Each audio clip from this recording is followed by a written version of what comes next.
Hello, everybody. Welcome to another People's Poll podcast. My name is James. I need to say my name is Suj, but based on the vote for the People's Poll podcast this week, I have given Suj the day off. As per usual, I put 3 topics out on Twitter, and we went a little bit early with a vote in case this particular topic won this week. About 1 o'clock on Sunday, I put a vote out for 3 options in the People's Poll. The first option was greatest ever Premier League 2-2 draws. And no, I didn't have insight to knowing that Chelsea and Liverpool would be a 2-2 draw and an absolute classic. It was in honour of Desmond, as me and Suj often say, Desmond Tutu, who recently left us, the man named after the 2-2 draw.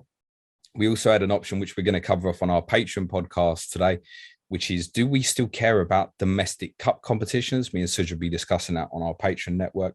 But the winner of the People's Poll vote was a preview for the new Champ Man FPL Season 3, which starts this Thursday. And joining me today, no better man, Chris Fowler, a FPL captain. How are you, Chris?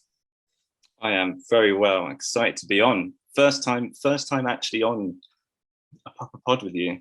Yes, it's been some time, although you are on the Planet FPL network every single week. For those who don't know who you are, who are you? So I guess, I've been the whole Champ Man FPL kind of made me almost, but I do a lot of the, the on-screen graphics and for the Planet FPL channel. So I built a load of the graphics for things like the deadline streams. In the beginning, Champ Man live streams as well, which is how I kind of learned to do all of the things that I've been doing. And it's kind of sort of spread into other channels as well now, which has been great. Started off just as a normal FPL player, just like many of us. He started off with you sending me a tweet saying you wanted to help me. Is how the whole gig started, basically. Chris, very kindly, when I started doing the Champ Man streams, where we're going back to last summer now, I think, during the original lockdown. First one. Chris got in touch, said, look, I'd like to help you put some graphics together. We ended up making the stream looking like Soccer Saturday. And Chris, obviously, as he said, supplies the graphics now for my deadline streams as well. And I think I'm not the only one you're providing graphics for, am I?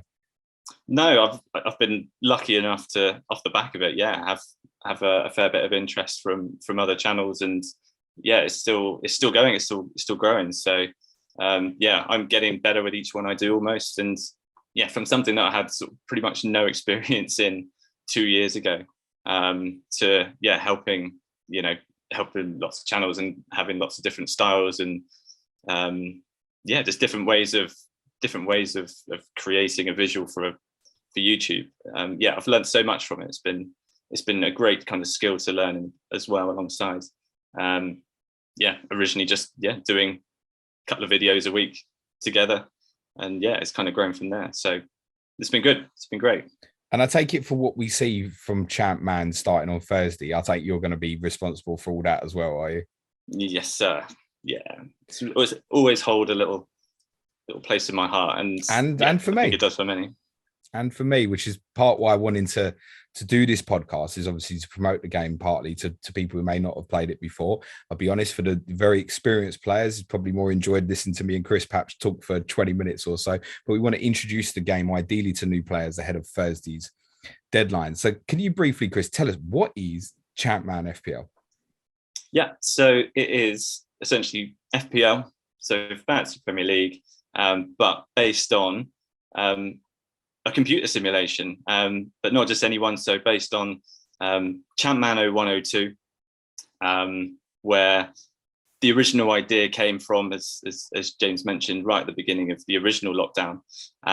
So there was 3. There was Andy, so FPL tactician, Dave, Simple Goal, and James Alapran, who had the idea of, well, we had no football, FPL had obviously stopped, but we wanted to kind of scratch that fantasy itch, if you like. So they essentially said, cool, we'll create a new game on Championship Manager 102, and create a player database and send some spreadsheets around. Everybody can pick a team. We'll go on holiday in the game each week, so the computer simulates each game week, and score points in the same way that you would on FPL. So kind of gave you an opportunity to go back, what we're talking now, 20 years, and select, you could have Ruud van Nistelrooy, Mark Viduka, Thierry Henry in your team. Go back, Warren Barton from Newcastle. You can go back to, it created this sort of feeling and nostalgia. I can't believe that you named Warren Barton as a part of nostalgia, mate. I went back and looked in my Gameweek 1 spreadsheet, and he was there. It just stood out for me. And he might have been in mine. I'm pretty sure I had Nikos Dabizas, if I remember correctly. He was also the player. He was the last sticker I needed in about 1994, the Premier League album as well. So always has a fond place in my heart. So from there, within a few weeks, the game itself, it just grew and grew. And as the season continued, all sorts of crazy things were happening within the game, within fixtures. A real community grew around it. So, not really similar to FPL scoring wise, but with some great players from the past. Almost think of it that way. So am I right in saying we're now going into the 2003-04 season? Yes. And obviously season 3. The transfers that are made in game don't follow what happened in real life. This is obviously a game that came out in 2001, and like most computer generated simulations, transfer happens within the game. We've got some players that are unrecognizable at certain teams. Ugo Egiog, I think, has just joined Manchester United, for example. Sander Westerveld's now in goal for Arsenal. There's a player at Tottenham called Stefan Selakovic, who people have probably never heard of, but he's quite an interesting fantasy option potentially. So there are real players from that period who are obviously there. For example, Ruud van Nistelrooy is at Manchester United, Ryan Giggs, David Beckham, etc. But there are other players who you may not have heard of. And there are other famous names. I think Pavel Nedved's at Manchester United now as well. I mean, they've got a superstar team technically on paper, haven't they? So it's a real mix between nostalgia and a little bit of fantasy, literally, added to that nostalgia period. What's going to happen now in terms of launching the game, Chris? So we've had a few new changes this year. So before, I mentioned at the beginning, this was all done on spreadsheets. And you just had to set your spreadsheet up with your starting 11, your subs, and leave it till it ticked over deadline. And then the magic on the back end. And there was some crazy Excel, Google Sheet wizardry going on there. So it then moved to a website where, in a similar way you would with FPL, you can select. It's much easier to select your players and your team and your chips, everything there. So we had our own website last season, so that was fantasychampman.com. So we've now migrated over to the Gaffer website, so gaffer.io. So the same place where the Championship game is, the European Super League game is. We're just a drop down at the top now for Champman Season 3. So you don't need to re-sign up if you've already played Gaffer. Am I right in saying if you played Fantasy Champman last year, if you type that into your URL, that you'll get diverted straight there. Is that correct? To Gaffer? Yes. Yeah. Yes. It's still worded on the main Gaffer page as kind of the Championship page. But if you sign up and go through it, you'll be able to select Champman as one of the games to play once you're already in. So that's how to join. So that's new. And with that, it brings a load of the features that came across from, that are being used in Gaffer in the Championship game. So the changes to captaincy, for example. So you get your vice captain gets 1.5 times points each week, and you've got an emergency captain as well that will fill in for either your captain or your vice captain should either miss out. So that's migrated across from the Gaffer game. We get updates to things like the chips or the boosts, as they're called in the game. So we still try and keep it simple like we do in FPL. So you've still got 2 wildcards, although the change this year is that you can use them at any point. So you don't have to wait until game week. So it's not one in the first 19. half, one in the second half. You could use them in the first 2 weeks as free hits, technically, if you want to. You could blast through all. That's it. You could blast through your whole season's chips in 7 weeks if you wanted to, if you really wanted to. But we wouldn't advise. It meant I wouldn't advise it. You've got 2 free hits, which FPL obviously copies from us. We know they're watching. Of course. But we've got rid of bench boost actually. One of the nuances of Champ Man FPL is it can be super easy to not field an 11. Yeah. Even with what you consider as nailed players, it doesn't always work out that way. So yeah, bench boosting just felt like more luck, severe luck than anything else. So we've replaced it with a double bonus points chip. So the way the bonus points works in Champ Man is it's all done on their average rating. So basically players, even if there's multiple that've got three. I wonder if FPL will ever copy this idea. This would be interesting. Who's given the average ratings? Yeah. That's what I'd want to know. So you could easily have from one game, you could have like 7 players getting bonus points. So having a chip that doubles that, I think would be quite a powerful one. Yeah, for sure. And there are certainly bonus points hoggers in this game. Some of the very powerful centre backs, some of the top forwards like Van Nistelrooy we've already mentioned. Although we'll come on to his price in a little bit, which is going to make people go, what? But it's probably about right. I like the idea of getting rid of that bench boost, actually, because I noticed that and I thought, do you know what, that's a really great idea, because one of the things you'll realize for new players of the game is rotation in this game. You think FPL is bad, this shit's a bitch. So it might even be on the opening day. I mean, our Champ Man team league, Scarface, has dropped that there's a couple of perhaps surprising selections in the Liverpool team lineup in game week 1, and Liverpool playing Norwich in game week 1. Am I right in saying just been promoted, Chris? Yes. And it could be that even though it's game week 1, they're going to mass rotate the team. It sounds like might be a possibility. I know you can't talk about that for obvious reasons, because you're in charge of simulating the game and stuff. But from the leak, we could possibly come to that conclusion. So that will happen a lot, where a team's got a great home fixture and you think, that's brilliant. I got nailed captain. I got 3 players from that team. None of them might play. And that's the kind of the point with the bench boost, that you set up perfectly for it. And the way that the game works can kill you. And you might end up with 11 players and your bench boost effectively is worth 0. So I really like the double points idea. The 2 free hits comes in really handy because of partly that. Mm-hmm. And also you will get a lot of blank fixtures and double fixtures, kind of as what's happened in FPL this season as well. What's the other chip you've got in there? A Captain Fantastic, so it's triple captain, but the only difference for that is you get ×2 for your vice at the same time. Correct. As well. Yeah, so exactly the same as it is on Gaffer. You're probably still the Captain Fantastic, which is basically your triple captain, and the performance enhancement chip, which is kind of the bench boost replacement. You're still best off playing these in a double game week in most cases, I would think. Yeah, I think that's how it will work out for sure. I think, you'll find that, especially with the Captain Fantastic one, I think that's just where, just in general, I think having that vice captaincy earning more points gives, especially in a game like Champ Man, where especially something like last season, Van Nistelrooy was about 80. There's points at 80% owned in the game. And if he had a decent home fixture, he'd just be captained by everyone.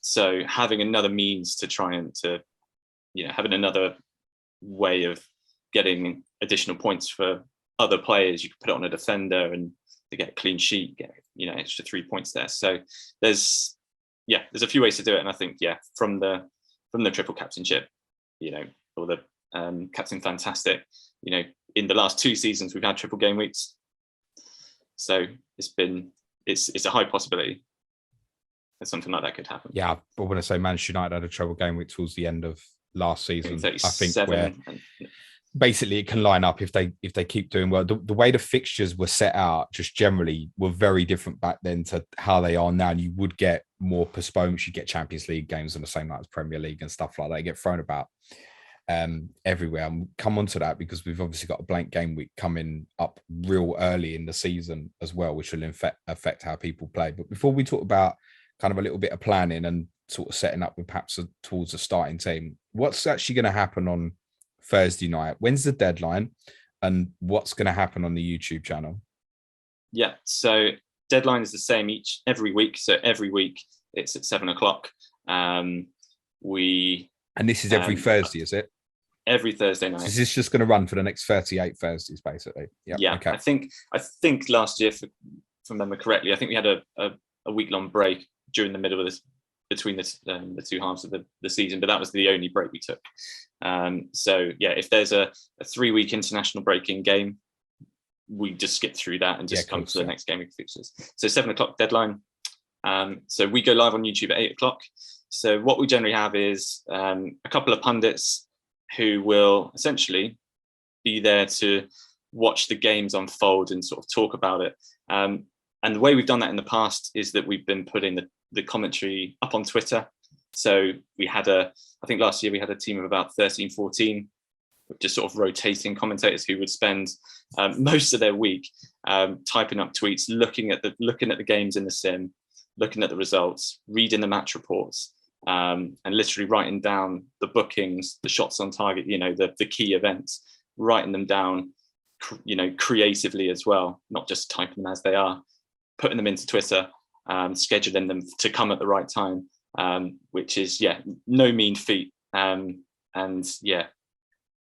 ask people to do that again, certainly over 38 weeks, is a lot. So what we've done, and one of the ways we tried to sort of reduce the time spent doing that, is I've been able to physically bring in the match commentary into the stream. So whereas before the guys would just react to, they'd have a screen looking at Twitter, read the tweets out, there's been a goal at Highbury, something like that. But instead now I've been able to kind of bring in the line by line commentary as you would get in game, and it flash up on the bottom of the stream. So there'll be build-ups to goals. We'll try and create some drama and tension in there when there's been penalties and red cards and goals. But yeah, the idea is that you'll be able to physically sort of see what's happening in the game when, like, proper key highlights. So where there's been players having multiple shots on target, you can see that. And if you feel like certain players have been unlucky or performing badly, you can see that across all 10 games a lot better. I hope so anyway. But it should be really interesting. But yeah, we basically follow the games minute by minute.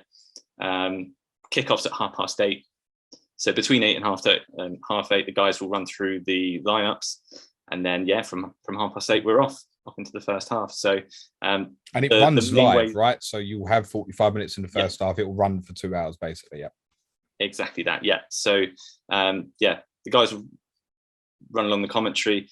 So essentially the stream is going to be the main place to watch and play Champ Man FPL.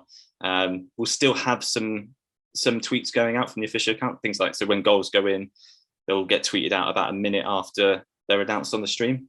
So you'll always see it in stream first, then it'll go on Twitter afterwards. But yeah, there won't be anywhere near the level of detail on Twitter as there was last year, unfortunately. Just for. But it sounds like the detail of in the stream is going to be vastly enhanced. Yes, it should be. It should be. So yeah, been able to work it into the graphics really well. And we did, like I said, did a run through last week with the host for this week. So Craig and Martin from the Man On Pod will be hosting Gameweek 1. Nice. And it's going to be like a pool of hosts, if you like, so that we're not asking the same host to commit to 38 weeks on a Thursday night, which is not doable for. I'm free on Thursdays now as well. It's unbelievable.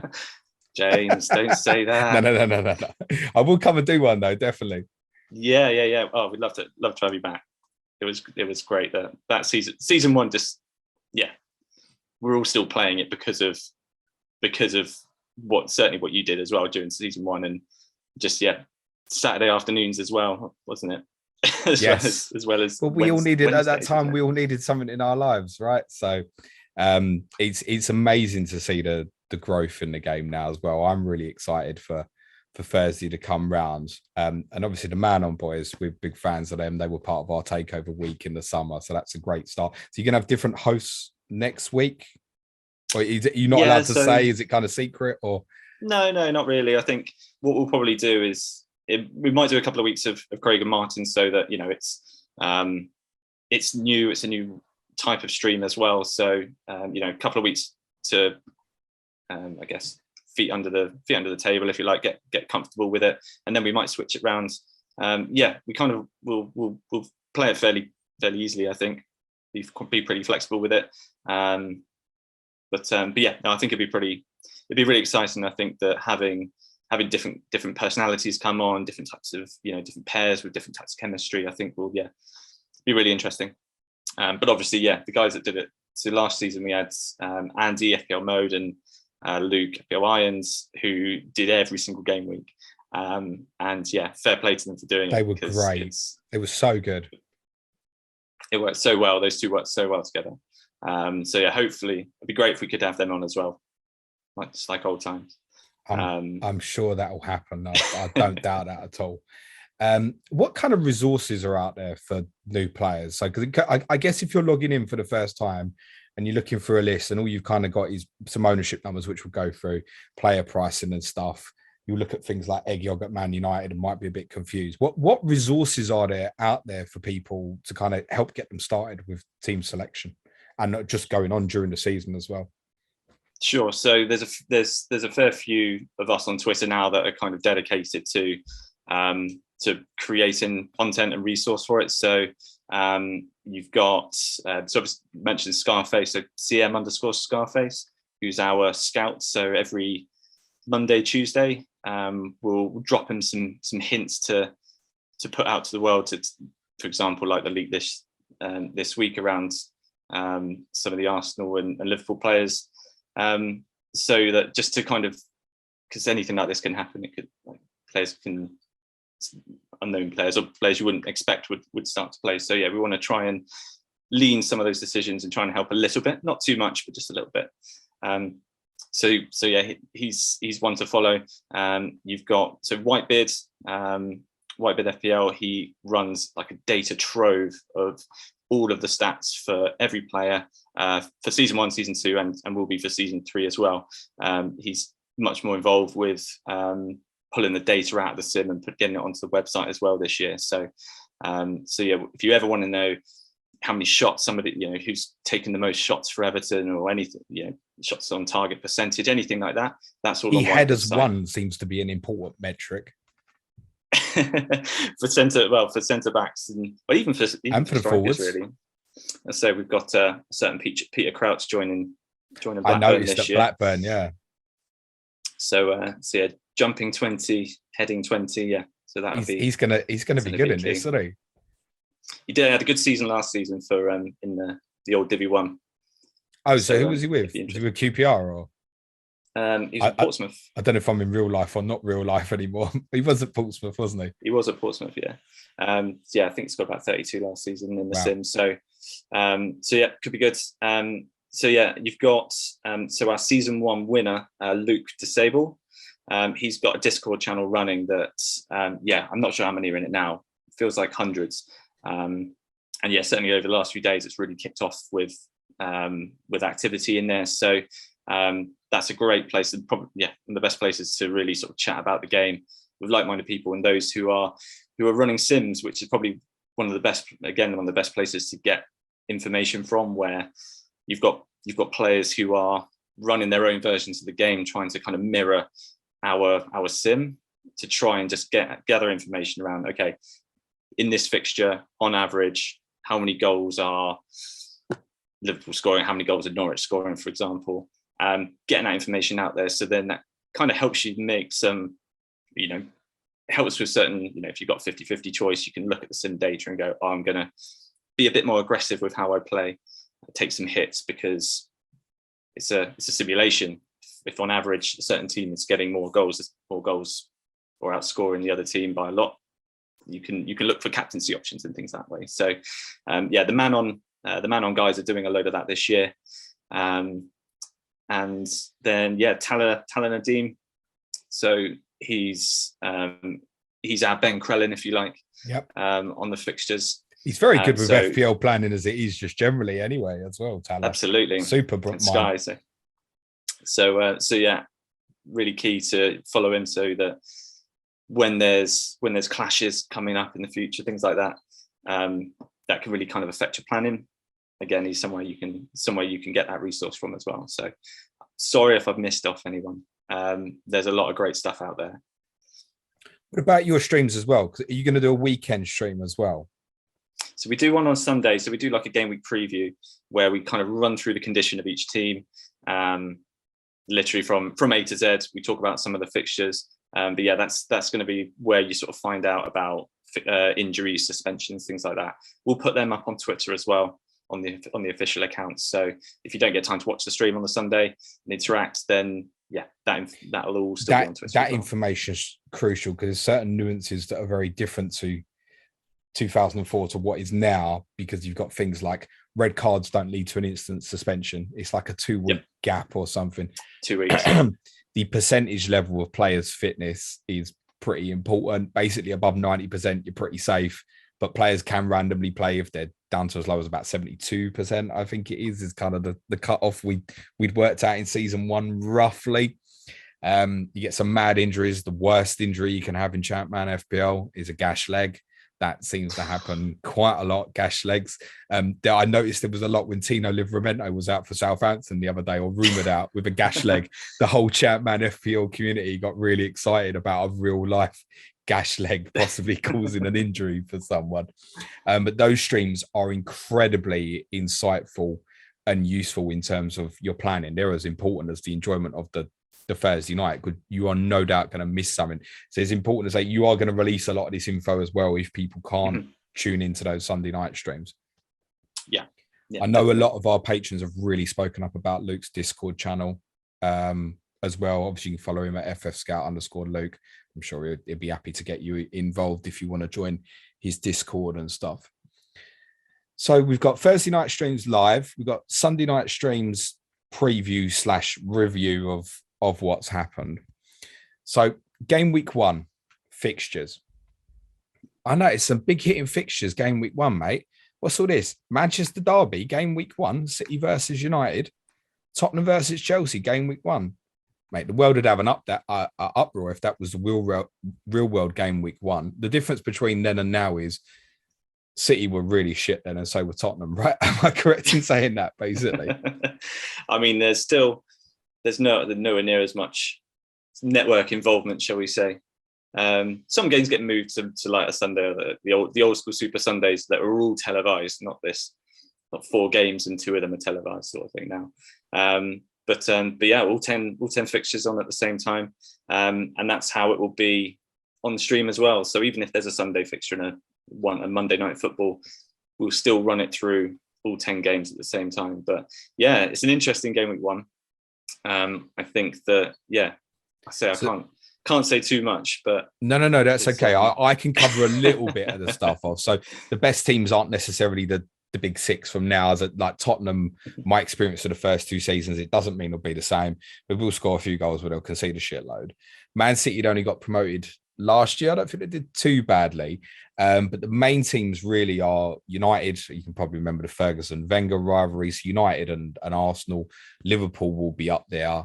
Leeds. Did Leeds win it last year, or did United win it? No, United won it. United won it, but Leeds. I think Leeds were top, like going into the final day, weren't they? I want to say. And yeah, I think we're 2 weeks to go. I think because United had 3 games to play through, or 2 games in hand. I think coming the into treble the game week and stuff. Yeah, they overtook them. And the team that's done really well, that surprised us in the first 2 seasons, is Middlesbrough. Just seems to be up there for whatever reason. Tottenham, we can expect to be sort of mid-table to lower half. Newcastle have got plenty of capability with the likes of Alan Shearer, but they're very erratic as well. The 3 new teams, Chris, I'm right saying Bradford, Coventry and Norwich. Yes. Has there been, within the Champ Man community, has there been any expectation that these sides are any good, or are they expected to be the whipping boys? Yeah, I think looking at some of the sim data that a lot of the guys have run through, all 3 of them are down the bottom in terms of expected goals conceded, for example, or at the top rather for that. But yeah, so I mean, you've got a few things like got Marcus Headman in goal for Coventry. He's a decent goalkeeper in the game. I think Norwich, for example, they come up through the final playoff spot, and it's not uncommon for them to in a season 2 and any other sim to actually get relegated from Div 1. So for them to be in the Premier League Premier Division is quite something. So yeah, that'd be interesting. So Norwich fans shouldn't expect to play this game and get cheered up, is what you're telling me. No, I mean, yeah, anything can happen in this game, right? As we've seen. So I think Absolutely. we saw that. I think we said on the stream, called out on the stream last night, sorry, that yeah, City I think they only scored one more goal than Millwall and Charlton last year, who were both relegated. That's they just Manchester didn't concede City, as many. Yeah. So yeah, there can still be. They certainly need to find their shooting boots. But it's been an interesting transfer window. I think there's been, like you say, Crouch has come in, Westervelde's moved across to Arsenal, and he did really well at Blackburn because he'd moved from Liverpool to Blackburn. He did really well at Blackburn last season. Yeah, he did. He was priced quite highly there as well, I think. But I think what else? Everton have had a good window. They brought in likes of Malcolm Christie from Derby, Pablo Paz, Titov, so yeah, they've not been too bad. Titov, one of those three. But yeah, I think it'd be interesting. I think this first week would be good. I know the account. We're spreading some rumors that Luis Figo might be on his way somewhere. Has there been any movement on that? That would be amazing to get him in it. That'd be crazy, wouldn't it? Yeah. But this should be the time of the season. So the next 2-3 months or so of the season should be when the majority of transfer activity happens. But yeah, we had some long old sagas in like season 1 or season 2. Rui Costa from AC Milan was supposed to be joining Arsenal, I think. Never happened. And then we had one week we had a rumor that Pavel Nedved was going to go to United, and the next week he was there at the club. So things can happen pretty quickly. I think Henrik Larsson was a quick one as well, so he's at Leeds. Yeah, I was just going to say I was thinking of Henrik Larsson because the Scottish sides at Celtic and Rangers are quite strong in this game actually, and Larsson obviously had moved to Leeds last season as well. They've got a formidable frontline. Leeds United is part wide. They'll be up near the top. I should say Chelsea will be involved at the top end of it as well, won't they? I'm not sure if I give them a mention. Yeah, previously they've struggled for having a prolific striker. So they've got Good Johnson. They had Hasselbank who was unhappy and moved on. They got Mikel Forsell. They've got Benito Carboni on the wing now, on Zenden on the other side. So yeah, there were certainly weeks last year that they do well, but then they never seemed to be a team that would clean teams up for 4-0 or anything like that. It always seemed to be pretty tight. Is there somewhere people could find all of the transfers made this summer? So they've all been detailed on the Fantasy Champ Man official Twitter. Yeah. So going through, just that channel or just that account rather, or on TweetDeck, something like that, and scrolling back through, it's going to be the easiest place to find. I'm trying to think if we've listed them all out in one place. Use a hashtag, don't you? What's the hashtag? Remind me. It's just transfers, is it? TRA, I think hashtag TRA Champ Man FPL. Just at FPL Captain, he'll tell you. He'll find out when he remembers properly. Load it up. Before we finish off, a couple of things. So from a planning perspective, fixtures, many of you guys will know I'm a bit of a strategy head anyway. So I'm looking at the fixture list and I see 4 blanks in game week 2 already for Chelsea, Everton, Leeds and Middlesbrough. And you've got 3 of the kind of fancied sides in there. That's a problem. I know there has been some talk within the Champ Man FPL community about using one of the 2 free hit chips immediately in game week 2. Because one of the nuances is as well is Leeds have got a great set of fixtures. They're at home in game weeks 1 and 3. Middlesbrough at home in game weeks 1, 3 and 4. And both those teams look like they've great opening fixtures. I mean, to be honest, Leeds are away to Tottenham in game week 4, and that's a great fixture as well. Now, those 4 teams currently on the fixture ticker on the Gaffer website are down to have a double game week in game week 5. So there's a lot of people been thinking, okay, we're going to pick a team for game weeks 1, 3, 4, free hit in game week 2, early wild card, game week 5 to get in those strong sides with the doublers. But Talon Nadim's dropped a little bit of a bomb on us on Monday afternoon by suggesting that he's worked out that he thinks these double game weeks will not happen. He said basically there's Champions League games that night and Leeds are in the Champions League. So their fixture, which I think was due against Chelsea, the second game, that will be postponed. And Middlesbrough won't play their second fixture against Everton because Everton will be involved in the second round of the League Cup, which God knows what sponsorship it had back then. Worthington, maybe, not sure. Might have been. So it looks like that early strategy plan is already out the window, we think, possibly. So don't take that as gospel, but I very much trust Taller's knowledge on this, that those game week 5 doubles are very unlikely to happen. And I think that changes the game a little bit. There's a few teams I'd like to highlight who I think have got decent starts to the season. Leeds is one of them, despite that blank in 2, and Middlesbrough game week 4. United, you can attack most periods. United's actually start with 3 away games in their first 4, but City, Tottenham, and Newcastle were 3 sides will probably all concede goals. And game week 2, because of the blanks for Leeds, Middlesbrough, Chelsea, and Everton, United are at home to Coventry, and it looks clear as day, probably the best captaincy considering Coventry have just got promoted. But United might rotate their whole team. Who knows? Arsenal at home to Villa in game week 2. Arsenal have got to start with 3 away games in their first 4. It's a little bit tricky. Tottenham, I have joked about them, but their first 3 home games, in fact, Tottenham's home at start of fixtures, an absolute disaster. Chelsea at home, Watford away, Manchester United at home, Leeds at home, Liverpool away. My personal recommendation here is avoid Tottenham players. Game week 2 looks really awkward because United have got an amazing fixture. Arsenal have got a great fixture. Bolton at home to Norwich is quite attractive, but they start with 3 away games in the opening 4 as well. It becomes quite difficult to navigate, and I think a lot of players probably will still free hit in game week 2. My intention would be to hold that back personally. So, I mean, for myself, the team I'd like to highlight, I think it's got a really interesting start, is Ipswich. Start with Bolton at home, Newcastle at home. They have Middlesbrough away in game week 3, then Leicester at home in game week 4. I think Ipswich are the only team that start with home games in the first 2 game weeks.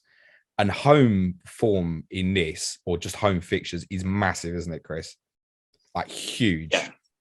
Yeah. There's a clear difference between whether a team is home or away, just in the way that they set up, the way their mentality is.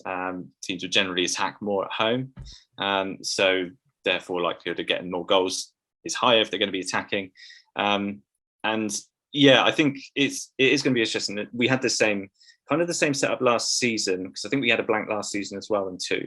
And I think even though we didn't have, I think there were still a couple of, I think 5 was still a double game week then. Obviously the teams have changed a bit now because of those that are in Europe. But yeah, we will kind of keep it on the site until the game tells us that they've changed. So that, this is always, I guess, the official fixture list as the game is telling us. But even then, like you say, because teams that are playing at home have, I guess, they're more geared towards getting better results. In game week 5, a lot of those teams that have 3 away fixtures in the first 4 then switch to having 2-3 home fixtures in their next 4. So actually wildcarding 5, even if it isn't a double game, doesn't turn out to be a double game week, still isn't a bad strategy, because you've got an idea in those first 5 weeks of, okay, who's starting, who's playing. Teams will have played home and away. You get an idea and a feel of who's starting, who are the managers comfortable playing with, and then by switching and wildcarding in game week 5, you can then take advantage of some of those other home fixtures. So United have got Middlesbrough at home, Blackburn away, Ipswich at home, Aston Villa at home. So potentially people could go quite heavy on United again from game week 5. Again, Arsenal, another one, Ipswich at home, Newcastle away, Bradford at home, Middlesbrough at home, United at home. United at home.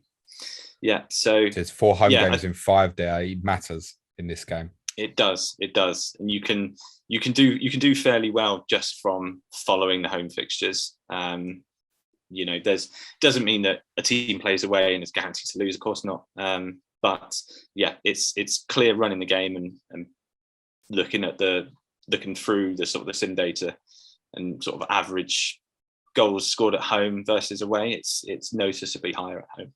I find even quite often when 2 of the big hitting teams, say Arsenal, play Man United, I tend to find it's quite low scoring. It might end like 1-0 to the home team and stuff like that. It seems to be like it happens quite a lot. Even tough home games really will still benefit the home teams. Are just quite often a little bit more lower scoring. I mean, we've seen Leeds had some phenomenal, certainly in season 1, some phenomenal away results and win like 5-1, 5-2 away from home and stuff like that. So it certainly does happen. And quite often the better team will definitely win away to the poorer home team. But there is such a bias in it that it's the best tip I could give people is really target those home fixtures.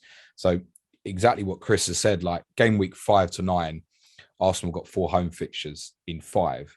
But of course, that also means Tottenham have 4 away fixtures in 5, because there is real life pairing of teams just like there is in the real world. So when Arsenal play at home, Tottenham play away, that happens. The same happens with the 2 Manchester clubs, Newcastle, Sunderland, the 2 Merseyside clubs, Everton, Liverpool, and Ipswich, Norwich as well.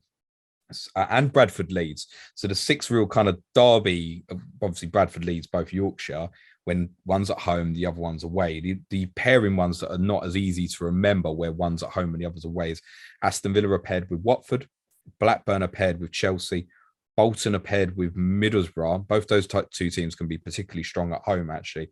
And Coventry are paired with Leicester, which actually also makes geographical sense as well. I want to, before we finish, Chris, just take you through some of the current ownership of some of the players, which is quite interesting. I know there's only 5 goalkeepers who have got over 10% ownership at the moment, and 4 of them are from 2 teams. And I presume it says to me that most managers are looking to cheap out here. So you've got the 4.5 and 4.0 pairing at Coventry of Magnus Hedman and Bray. And at Tottenham, Matteo Sereni is the number 1, is 4.5. And Tota at 4.0 is the reserve keeper. The only other keeper with quite a bit of ownership at the moment is Jussi Jääskeläinen of Bolton, who was exceptional last year as a 4.5 option, is now 5.0. He's got just over 20% ownership at the time of recording. But my experience of playing the game, Chris, is it's absolutely okay to consider the premium keepers here. You just don't tend to get the bonuses so much, but they really can lock you in for a good number of clean sheets. Like I look at Westerveld, 5.5 at Arsenal. I think that could be very good, actually. Definitely. And Westerveld was one that I think we originally priced at 6, but we wanted to drop down because, yeah, exactly. You're seeing it there. Exactly. There's so much value, certainly in the forward line in this game. Strikers are so important. You really don't ever really want to be playing just one up front. It's the balls always seem to be fed into the guys up top. So I think it's something that certainly playing the game in the first season have worked out that, yeah, having 3 up front is really key. So trying to, and certainly the way that the players have been priced this year, means that you want to have that if you want the premium options up front, up top, and even some in midfield that we've dropped back to midfield to try and make them a bit more of an option and create a bit more decision making. Means that, yeah, the goalkeeper spot is always going to be one I think that was going to go for the lower end. But yeah, I think, yeah, exactly as you say, there's even going up to 5 million, there's a lot of options there. But I think, knowing that the Man Uniteds, the Leeds, the Arsenals, those that are there or thereabouts each season, they're going to be there because they're going to keep it tight at the back. Just I guess that in Champ Man, like you say, the bonus is certainly steered towards forward scoring goals, assists, and defenders winning headers and key passes, things like that. So yeah, keepers are sometimes overlooked unless they do have a good game. I feel like it's quite good though, because I feel like last year we all ended up starting with nearly the same pair. I think it was Puma and Jääskeläinen, wasn't it? Mm-hmm. And they had great rotation. They were both cheap, and everyone just went, yeah, okay, we'll go with it. I think quite a number of people ended up triple captaining Puma, if I remember correctly. In season 1, the derby, that was. Ugo Egiog. Now, I did a draft today for the first time, and I didn't know the ownership of anything, but I saw Ugo Egiog 6 million at Man United. Now, he'd been at Celtic, I believe, previously, having left Middlesbrough, and he's a bit of a beast in this game. He's 6 million. His ownership is 50.2% at the moment. Mind you, Luke Shaw's was higher than that prior to game week 1 this season in real life FPL. Just remember that, folks. Some other really popular defenders. Sami Hyypiä, 6.5 at Liverpool. He's very well owned as well. And we think he'll probably be on the penalties, which is a weird quirk that defenders can sometimes be on penalties in this game. Sami Hyypiä normally is at Liverpool, but problem with Sami Hyypiä, as Scarface had tweeted in his league, he said that John Arne Riise and Jamie Carragher are going to start at centre-back for Liverpool. So it makes you think that Sami Hyypiä probably won't. The other leaks, by the way, was that Matt Jansen will start as a striker for Blackburn. He's priced up as a midfielder. And Maurice Volts and Jermaine Pennant, who are both 4.5 million, will start for Arsenal at Blackburn in game week 1. Those were the team leaks. Gareth Southgate's well owned at Middlesbrough, 5.5. I'm surprised not a bit higher, actually, because it's been very consistent last couple of years. The Ginger Pele, Gary Doherty, he's yellow flagged at the moment. He's a doubt for game week 1. 32% owned, 5.5. The amazing thing with the doc is he can play up front, which really appeals to people. Ricardo Gardner can be absolutely brilliant in this game. 6 million as a Bolton defender might well be worth it. He gets loads of assists from left back. I see Richard Rufus now Aston Villa, 4.5. John Arne Riise, 5.5. Silvestre, Henshaw, the great Ledley King. He's only 4 million. Was the thinking there, Chris, that we'll keep him at 4 million for James till he finally locks down a place at Tottenham? Was that the thinking here? Exactly that. And there's a couple of other ones that are just above 10%, which really caught my interest. I'm amazed at Ian Hart's ownership, 6.5, 15% owned. Does the Champ Man community know something I don't? Because he's like straight in for me, mate. You can't say anything, can you? Right? Don't say anything. Ashley Cole, 11% owned, 6.5. John Terry, 6 million, 11.5% owned as well. Some amazing defensive options. Midfield, generally, am I right in saying, Chris, is where people try and save the money a little bit? Yeah, I think last season we had a good bunch, or quite streaky almost, 7 million midfielders who had Zepeda from Borough.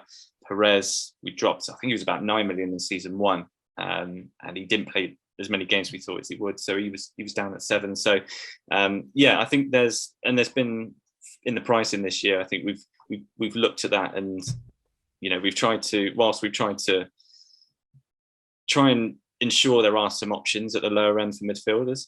We've also taken the decision to bring some of those that are playing AMC, so your Robbie Keanes of the world, Henrik Pedersen, down as and Janssen, that's right, down as midfielders, to kind of create that premium midfielder, which was really like that. Pretty much it was Veron or no one almost. So yeah, interesting. I think midfield. I think without that decision of putting AMCs there, I think it would have been felt like it might have been a bit of a graveyard. But yeah, I think there's some genuine options there. So having said that's where people go and save money, Veron is 11.5 million. He's basically in half the teams at the moment. To cover that off, that's because he's what I'll reveal it now. Van Nistelrooy is 14.5 million, and he's still in roughly about 40% of teams. That kind of half, and it's not far off a half and half split. Suggests you've got the pricing about right there, mate. 11.5 is expensive, isn't it, for Veron? Yeah, so we didn't move him from last year. They were, I think there was only 3 points between Veron and Van Nistelrooy in terms of total points last year. Is that right? So yeah, and whilst I'm playing the game with a dead team that can't make transfers. So I looked at having Veron to think, can he, having that extra 3 million, will that help me elsewhere in my team that can potentially make up the points? Van Nistelrooy, again, for anyone who hasn't played the game, has been the top scorer in the league for the last 2 seasons, and he's had good seasons as well. For a team that's winning the league, the best forward. Yeah, it's a reason he's that price. We wanted, like I said, last year we had 8 times where he's at 8% owned, just as many captains. So it just became, at times it just became a... Like the Salah situation now a little bit. Exactly. Which is no one's fault. No, exactly. And even he was 13.5 last year. So it's not like he was substantially cheaper. He's still there. So yeah, hopefully, and it feels like, it's made people have another think about. Yeah, I mean, I didn't realize they finished that close on points last year, to be honest, Chris, I must say. So, I mean, at the moment, I would have gone Van Nistelrooy, I'd have paid the extra, but I'll have a second look at that because that extra 3 million would be so handy. I note that from the rest of the midfielders priced over 10%, roughly half of them are 4.5s, which also leans into the idea to say 5-2-3 in this game is perfectly acceptable to have 4.5s on the bench. You can go that way as a strategy. Madison, Johnson, Nolan. Is that Kevin Nolan at Norwich? It is, yeah. He's moved, Michael Carrick is at Bolton. They're all 4.5s. They appear the best options. They've got a bit of interest. Also, Hitzelsberger at Villa, I noticed, caught my attention at that price as well. Lampard and Gerrard have decent ownership. Generally speaking, as a rule of thumb, bad buys probably avoid. Robert Perez, I'm not sure if falls into that category or not. He's in the second most owned of the midfielders at the moment, but 7.5 is quite an interesting price. You mentioned Pedersen at 9.5 at Bolton seems expensive, but he's proving popular. I really like Zapata at Middlesbrough. I'll throw a couple of names out there. Matt Holland, who's become a friend of the Champ Man FPL community. I would say at Ipswich, he's interesting. He's about 7.5, I think. And I want to say James Scowcroft at Leicester is a similar price as well. He falls into that category of forwards that have gone back into midfielders. In the forward department, Van Nistelrooy is the most owned, but not by a lot. Alan Shearer is just behind at 11.5. And there's a bit of a debate going on in the Champ Man community at the moment. Boxic versus Rickard. It seems like many in the know are going to have one or the other. Conveniently, they're exactly the same price. Both play for Middlesbrough at 9 million. Thierry Henry is 13 million. He has been a little bit of a troll in this game, but he's obviously capable of the absolute brilliant. I like Juan Pablo Angel at 8.5. And I noticed Dion Dublin, who was really good last year, is injured. And I think one to tip up for myself, Bosco Balaban at 7 million. Looks like he'll probably start the season. Could be a good little tip. Chris can't say anything at the moment because he already knows what happens in game week. Well, he can't say nothing. But there's a few names for you guys. And I recommend what Chris said. Get following all those guys who've kind of got the sources of information, which is far better than myself at the moment. And make sure you tune in to the premiere on Thursday night. What time are you live, mate? Say 8 o'clock. 8 o'clock. And deadline is 7 o'clock. So if you want to sign up to the game, gaffer.io /team, I think it is, or we just go gaffer.io, is it, Chris? Yeah, just gaffer.io.